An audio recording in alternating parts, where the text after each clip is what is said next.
কারণে তাদের ডুবেও যেতে হতে পারে। ফাইনাল খেলা কিন্তু ভোটের খেলা। ওনারা যে খেলায় নামছে ওটা তারা পারবে না করতেও। আওয়ামী লীগের যারা ভোটার তারা যাবে কোথায়? তারা তাদের কাছেই যাবে। বিএনপি নেতা আলটিমেটলি এখন আমাদের সামনে এই রাজনৈতিক দলগুলোর সামনে সবচেয়ে বড় ইস্যুটা কি, বড় ইভেন্টটা কি?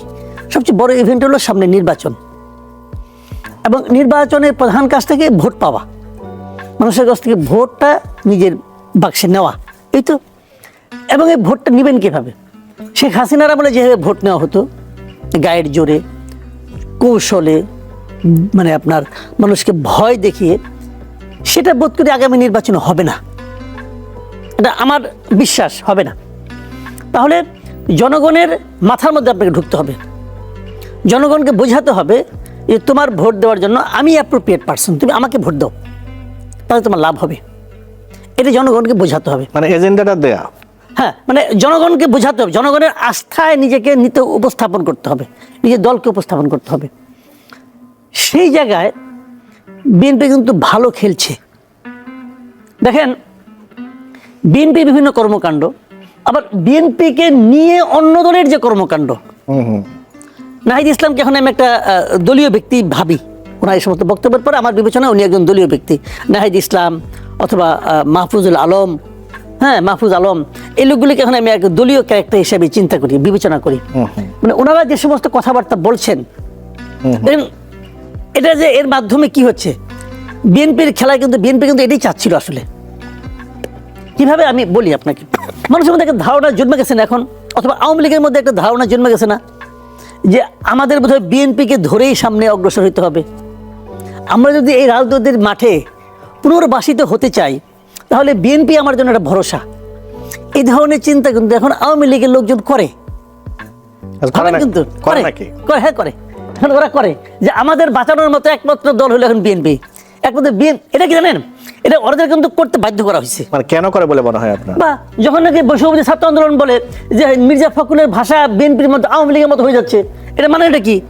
তখন আওয়ামী লীগ বলে যে এরা তো আমাকে নিষিদ্ধ করতে চায়, আর এরা বলতেছে বিএনপি আমার জন্য ফাইট করতেছে, তাহলে তো ঠিক আছে আমি বিএনপি লেজ ধরি। সিম্পল হিসাবটা কিন্তু সিম্পল, কোনো আলোচনা নাই এখানে। এবং বিএনপির অনেক নেতা আড়ালে অপরালে থেকে সত্য মিথ্যে জানি না, তারা তো এভাবেই বলে যে বিএনপির সঙ্গে প্রয়োজনে যুগপৎ আন্দোলন করে আমরা গণতন্ত্র ফিরিয়ে আনবো। কোন গণতন্ত্র? যে গণতন্ত্র তারা দিয়েছিল, যাক সেটা অন্য বিতর্ক, ওটা অন্য মানে কৌতুককর মন্তব্য, ওই আলোচনা যায় না। কিন্তু সাধারণ মানুষের মধ্যে এক ধরনের ধারণা কিন্তু তৈরি করা হচ্ছে, কিছুটা বিএনপি তৈরি করছে, কিছুটা বিএনপি এই ছাত্রদেরকে আমি বলবো এটা মানে কি বলবো, এটা উস্কে দিয়ে তাদের মুখ দিয়ে বলাচ্ছে। আলটিমেটলি ক্যাশ করতেছে কে? ক্যাশ করতেছে বিএনপি। উদাহরণ দিয়ে বলি, আওয়ামী লীগের ভোট, আওয়ামী লীগ সবচেয়ে খারাপ ভোট যেভাবে কম ভোট পাচ্ছে, এটা 2001 সালে। 2001 সালে নির্বাচনে আওয়ামী লীগ মাত্র 62টি আসন পেয়েছিল। সেইবারও আওয়ামী লীগ কত ভোট পেয়েছিল জানেন? 2,26,65,000 ভোট। আচ্ছা, যেবার নাকি তারা সবচেয়ে খারাপ করেছে, সেইবারও তারা 2 কোটির উপরে ভোট পায়, 2.25 কোটি ভোট পাইছে। এখন লোকসংখ্যা বেড়েছে, ভোটার বেড়েছে, ওটা কিন্তু টোটাল ভোটের 40% ছিল। বিএনপি এবার বেশি যেছে, 179টার মতো পাইছে বোধ হয়, সেভাবে বিএনপিও 40% পাইছে, 40.97 কাছাকাছি, 40.97, আর এদের মধ্যে 40.12 না এরকম কিছু একটা হবে, মানে 1% ডিফারেন্স হয় নাই। তো ভাই যেবার তারা সবচেয়ে খারাপ করে, সেইবারও তারা 2 কোটি ভোট পায়। এই ভোটগুলি যাবে কই? এখন যদি এই ধরনের একটা ধারণা তৈরি হয় যে বিএনপি আমাদের উদ্ধারকর্তা, তখন তারা কিন্তু এই ভোটগুলি 2 কোটির মধ্যে মানুষের মধ্যে এখন বাড়ছে, আরো বাড়ছে, মানে দেশের জনসংখ্যা বাড়ছে। ধরলাম এই 10 বছর 15 বছর অপশাসনের কারণে, আত্মগ্লানির কারণে 10% ভোট কমে গেছে ধরলাম, তবু তো একটা হিউজ ভোট। নির্বাচন আমি শুরুতেই বলছি, সামনে কিন্তু ফাইনাল খেলা কিন্তু ভোটের খেলা। তো এই খেলায় তো এই বাচ্চারা ভুল করতেছে রে ভাই, দরকার তো নাই কোনো। ওনারা যে খেলায় নামছে ওটা তারা পারবে না করতেও। ওনারা যদি আওয়ামী লীগকে যদি মনে করেন, যদি আওয়ামী লীগকে এখন মানে ভোটের থেকে বাদ দিয়ে দেয়, কারণ আওয়ামী লীগ ইলেকশন করতে পারলো না, ওরা তো মনে করলো জিতলো, আমি তো মনে করি হারলো এই কারণে তোর আওয়ামী লীগ ইলেকশন করতে পারলো না।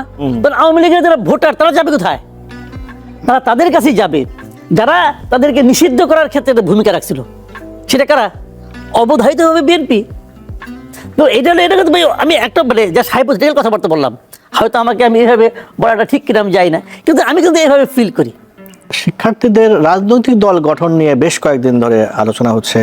তারেক রহমানও মন্তব্য করেছে, রাজনৈতিক দল গঠন সবাই করতেই পারে, কিন্তু রাষ্ট্রীয় সহায়তায় দল হচ্ছে কিনা বা সেদিকে যাচ্ছে কিনা, আপনি এই বিষয়ে আপনি কি বলবেন? যে রাজনৈতিক শিক্ষার্থীদের রাজনৈতিক দল গঠন হচ্ছে, এটা আমরা বুঝতে পারছি, তারাও বলছে, কিন্তু প্রশ্ন হচ্ছে রাষ্ট্রীয় বা সরকারের সহযোগিতায় দল হচ্ছে কিনা।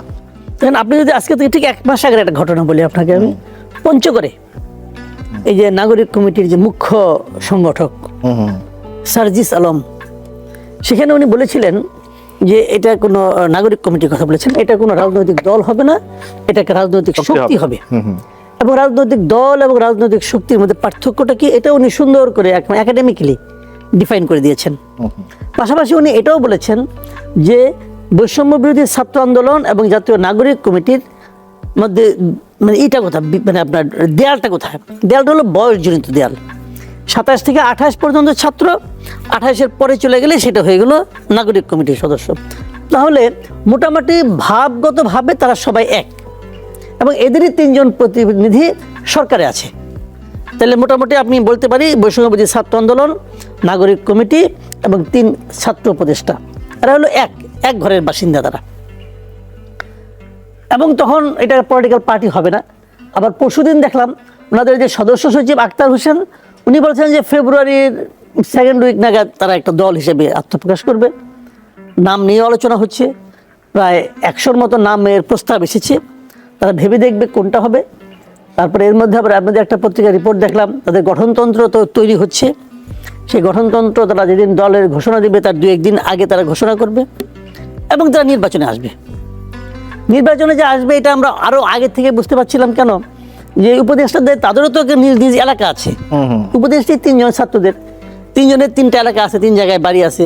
ওই এলাকাগুলোতেও কিন্তু আওয়াজ পাওয়া যাচ্ছে যে তারা নির্বাচন করবে। আমি তো আপনার কুমিল্লা বাড়ির কাছে আছে, কুমিল্লা মুরাদনগরে, এখানে তো আমার কিছু বন্ধু বান্ধব আছে, তার সাথে আলাপ করেছি। তারা তো বলছে যে ওনারা তো মানে আমাদের এই যে আসিফ মোহাম্মদ সজীব ভুইয়া, উনি যে নির্বাচন করবেন এটা মুরাদনগরে সবাই জানে। আচ্ছা।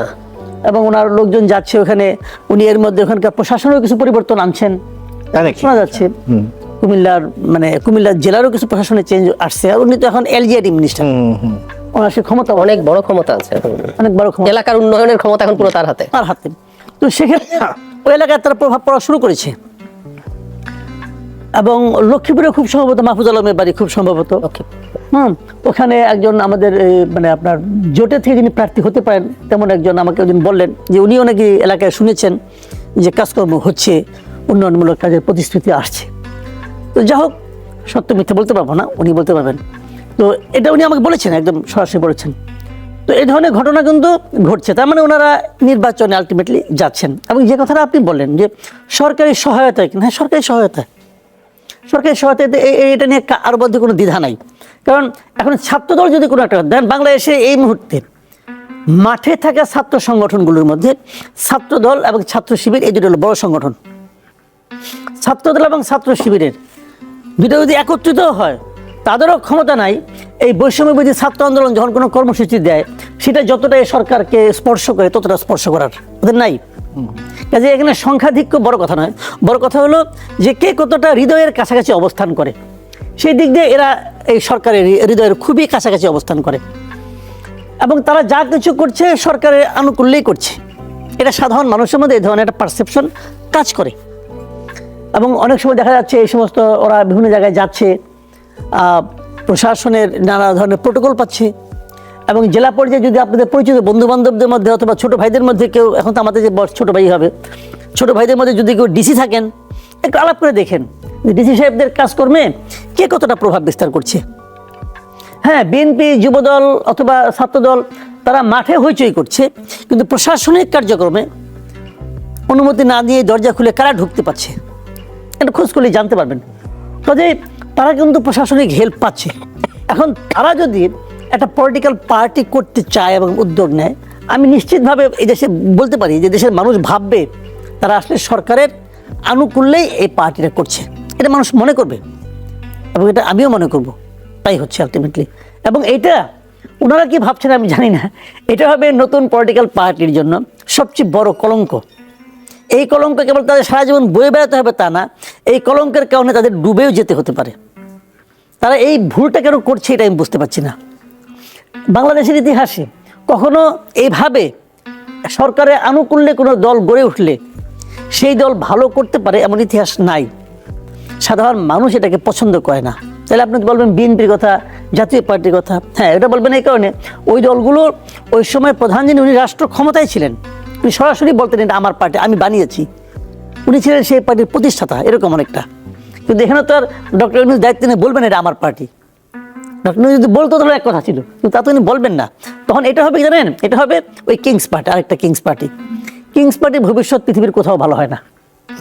যেটা বলছে সরকারের পারফরমেন্স নিয়ে কথা যেহেতু আসলো, আইন শৃঙ্খলা একটা বড় মানে এখন মাথা ব্যথার কারণ হয়েছে। আপনি যদি দেখেন যে আজকে একটা পত্রিকায় দেখলাম যে প্রতি মাসে গড়ে 31 জন খুন হচ্ছে, 5 মাসের একটা হিসাব দিয়েছে, কিন্তু সরকার এই জায়গাটা কেন ব্যবস্থা নিতে পারছে না?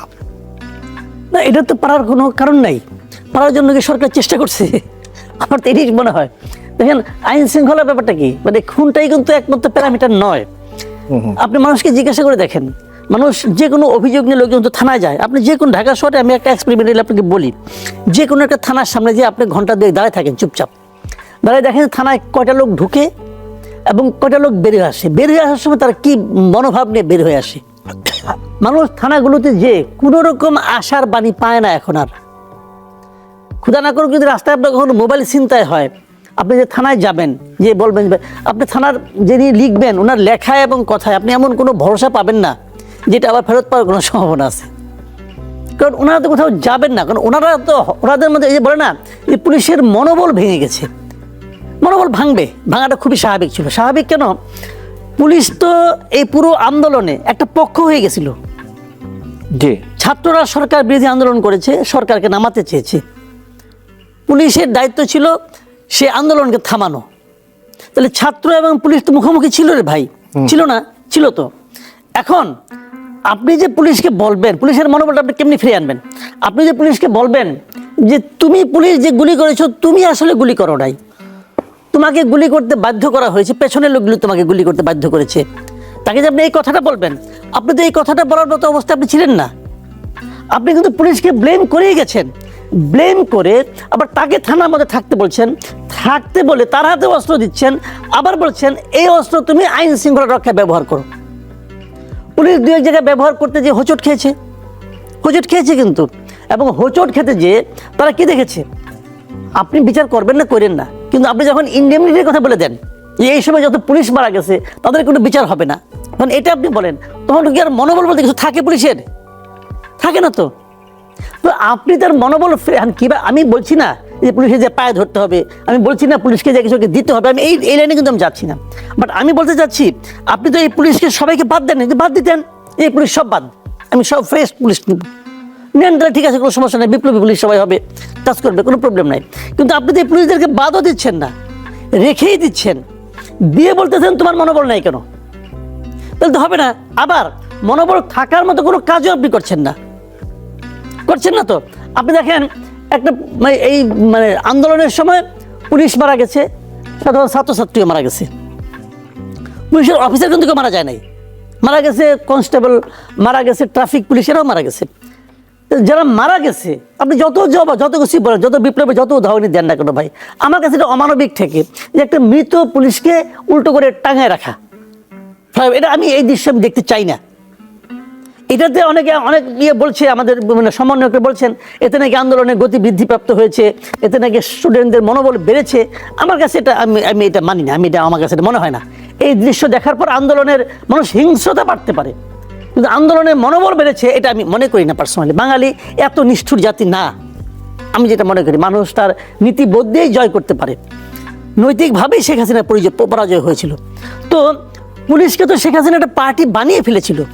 তো সেই পুলিশের সবাই কি স্বেচ্ছায় ছিল কিনা সেটা নিয়ে বিতর্ক হতে পারে, এটা নিয়ে মনোবিজ্ঞানীদের সঙ্গে পুলিশদের নিয়ে বসানো যেতে পারে, পুলিশের মানসিক অবস্থা নিয়ে আপনার নানা রকম চিকিৎসা চলতে পারে, সবই হতে পারে, কিন্তু তার কোনোটাই কি আপনি করেছেন?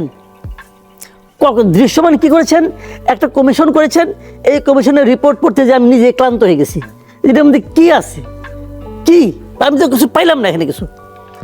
আবার দেখো রিপোর্টের চলছে, আলোচনা অনেক লম্বা সময় লাগবে। কাজের মধ্যে কাজ কি করছে, আর একটা পোশাক পরিবর্তন করছে। তো এই পোশাক দেখে আমি খামোশ।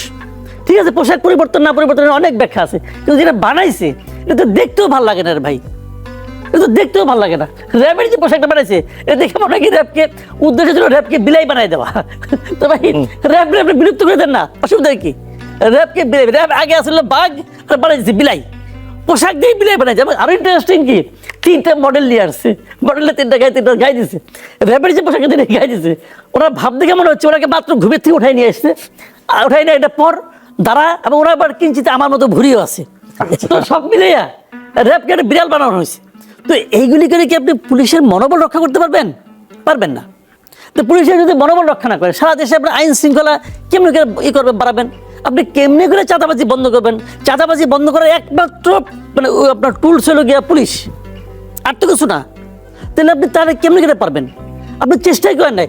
সাখাওয়াত সাহেব প্রথম কয়েকদিন বেশ চেষ্টা করছিলেন, কিন্তু এই চেষ্টা করার অপরাধে তাকে ওই দিন সরাই দেওয়া হয়েছে।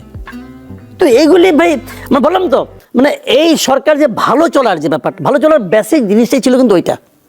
আমি আশা করেছিলাম কি সরকার যখন নতুন একটা সরকার যখন দায়িত্ব নেবে, প্রথম যে চেঞ্জটা আমরা দেখতে পারবো সেটা হলো চাঁদাবাজি বন্ধ হয়ে যাবে। কারণ ওই চাঁদাবাজের সব তো দেশ ছাড়া, এবং প্রথম 2-3 দিন কিন্তু ছিল অবস্থা এরকম। পরে কেউ তো আমাদের বাধা দেয় না, আবার যায় বসে পড়ছে। তো সরকার ব্যর্থ হয়ে, সরকার এখন আসলেই সরকার কার্যকরভাবে কোনো কিছুই করতে পারে নাই। যতটুকু যা দেখতেছেন এটা আল্লাহ চালাচ্ছে।